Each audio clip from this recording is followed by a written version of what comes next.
Hello YouTube friends, and welcome to another episode of RV Destinations Unknown. We are Ryan and Jessica, and if you are wondering why we are screaming at the camera, well, it's because we found ourselves on a construction site. That is RV Destinations Unknown, right?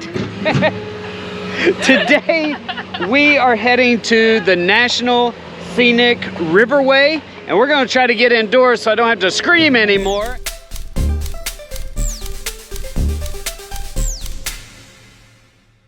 All right, friends, so we made it to the visitor center of the St. Croix Scenic National Riverway? Something like that. Or National Scenic Riverway? Yes, National Scenic Riverway. National Scenic Riverway. That's why I bring her along, keep me straight. This is a 255-mile scenic riverway. Basically, this is a water sport recreation area, is kind of what the park ranger explained to us, which basically means anything involving the water is pretty much why people come here. So kayaking, fishing, bird sighting, there's a little bit of beach play, there's some hiking trails, you know, paddle boarding. I mean, really just anything that you can do on the Mississippi River waterway, that is what you do here. And so there's 255 miles to explore, so let's head on inside the visitor center and check some of that out, shall we? And just in case you want to see the entire length and the entire trail, well, there it is, right there. All right, come on inside and let's check out this visitor center. All right, check out the inside the visitor center. I have to say it is very nice. It is well done. And the park rangers here are extremely knowledgeable. By the way, right here is your passport stamp area. Don't forget to get your cancellation stamp for the Ice Age Trail. Now, if you look behind me, there's tons of educational material revolving around the National Riverwalk Scenic Trip, and tons of things for your kids to explore and things for your kids to do. Check out some of this stuff inside the visitor center. Look at all of these different dragonflies. How cool is that? Check out these frog specimens. And look, what's right in here? Giant seashells. How cool is that? I'm telling you, this place is chock full of things for you and your kids to explore. Look at this little teacup. This is absolutely a phenomenal visitor center to bring your kids to check it out. I mean, look at this. By the way, in case you are not familiar, this area was huge into the logging industry, and that is what kind of pioneered a lot of the Scenic Riverway's industrial contribution to this area. How awesome is that? And by the way, you can't forget your gift shop. All right, come on outside and let's actually see the Scenic Riverway. All right, friends, hopefully you enjoyed exploring the visitor center. Like I said, Eric, the park ranger, he's extremely knowledgeable. He filled us in on all the details to tell you peeps, and we got our cancellation stamp in our book for both the Ice Age Trail as well as the National Scenic Riverway. How here. Pretty it is. Yeah. Can't wait to show you guys it. Yeah, well, they haven't seen it yet because we're still making our way down. But yeah, come on and let's show you this. Now, here at the visitor center, as far as I know, there's not a whole lot of hiking trails, although I think I may have just spotted one. I know. Yeah, we'll take you down that hiking trail, but first let's take a look right here. So right outside the visitor center, this is the Mississippi River that is flowing through here. And the big question is, now that the logging industry has moved on from this area, where are the waterfalls? It is called the National Scenic Falls. Where are the waterfalls? Well, the waterfalls are actually man-made as a result of all the logs that were put into the river to use the river to move the logs for transportation. And Jesse's going to tell us. They're buried beneath the lake, behind the dam. There you so go. they don't have anymore. The dam was constructed in 1904. Yep. And so they're underneath the water. Absolutely. You know, a cascade of waterfall over 55 feet, over 6 miles down this section of the river. Yeah, unfortunately, the mining industry for timber has moved on, or the logging industry for timber has moved on. And so all those logs that were creating the falls here have unfortunately disappeared because the logs are buried under the water.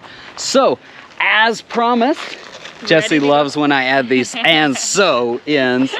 Let's move on and let's take you on a little bit of a hike, shall we? So as Jesse says, we're gonna kind of take you guys through. We need our machetes, but check out this little trickling water. How awesome is that? Look at it go. Absolutely cool. Am I gonna fall into this thing? If you do, throw the book. Don't get the book wet. I don't want to have to go back through all the places we've already been. All right, so let's see if we can't get maybe down and a little bit closer to the water so that all of you out there can actually see what this place looks like. Check it out.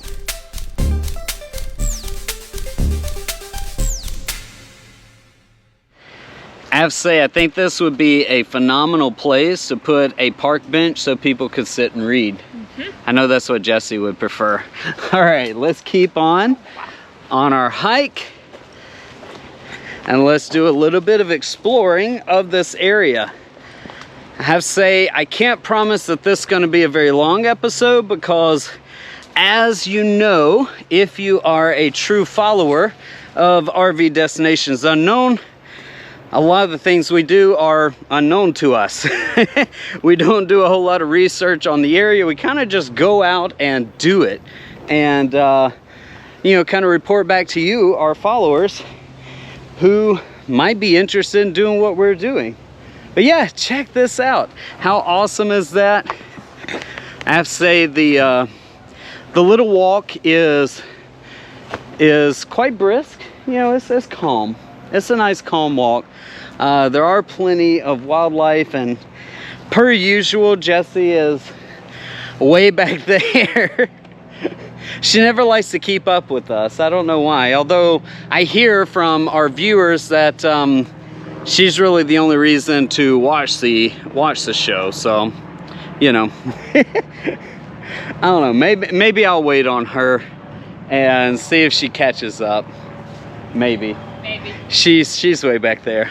All right, so let's keep going on our little hiking trail. I have to say, you know, once you get outside of all the construction noise that was going on, this is kind of a cute little trail. Although I will say, I'm not quite sure what they're doing with, you know, making it over some of these little water puddles. This is their solution. Right there. So yeah, you know. I will say though, along the 255 miles there are camping opportunities. If you have a national park pass, that actually gets you into some of the areas. This 250 miles spans through both Wisconsin and Minnesota, I believe. Yep. Is what he said. And so you know, you have the opportunity of seeing both of these states. Wow. I'm not sure if we're going to be able to do this. This just keeps getting better, but we are braving this for you all. Oh, I broke a stick. Now Jessie has the opportunity of falling in. Oh, thank you. Thank you. We got this. There you go. So, like I was mentioning, you know, this is an outdoor activity destination. There's nothing too crazy and spectacular, you know, but if you want to come out and you want to paddleboard, kayak, canoe, camp, do some hiking, you know, any of those type of just one with nature activities, this is definitely a place that you're going to come visit if you're in the state of Wisconsin or Minnesota. So let's continue on our journey. And I think maybe a tree house. I'm not sure. There's something up ahead. Let's see what it is, shall we? All right, so we made it to the end of our little hiking trail here, and we are rewarded with a nice gazebo and picnic table. Well, let me rephrase. I use the word nice loosely here. It's a potential. Yeah, it is a gazebo. We'll say that, and picnic table on some type of elevated platform. Looks like you have a couple of flatbed pontoon boats that maybe they hook together and, I don't know, take people out on water journeys. And then it looks like a launching pier. So not exactly sure what this particular area is used for. Maybe they're trying to decommission this area so that people don't actually wander back here, but this is the entire reason that we're here, is to check out that waterway. It is nice and peaceful here, right? It is, yeah. You know, if I shut up and stop talking, it's very nice and peaceful. You even have the echoes of the birds.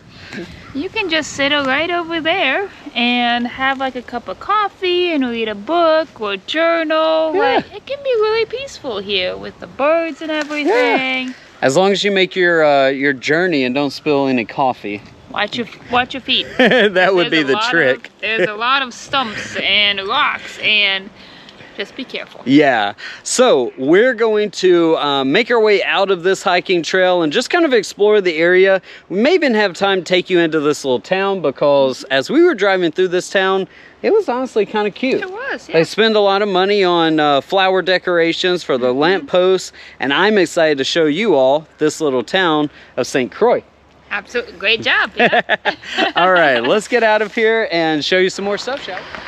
All right, friends, so hopefully you enjoyed that little bitty hiking trail. As I said, we're back to the visitor center at the trail entrance, and now we're going on probably what is actually the hiking trail for this area. As you can see, there's a nice gravel road behind us. We're not cutting our way through trees with a machete. So hopefully you enjoyed that. Look at the little flowers. It's actually kind of a pretty scene. Yeah, I will say for the little hiking walk, it's actually quite nice. You know, it's fairly peaceful. Very tall grass. Although I think that's meant to be kind of a barrier or boundary entryway into nature, right? Construction, nature. Yeah, exactly. Man, nature.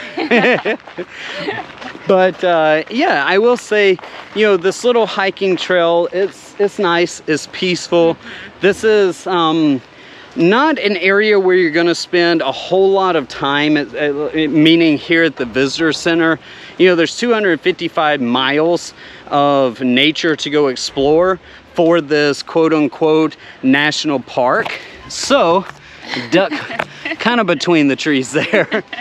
So, make sure to get out there, explore nature, see what all this 255 miles has to offer. And we're gonna do a little bit of that right now and try to capture it on our channel for you. But welcome to St. Croix. We'll see you at our next Destination Unknown.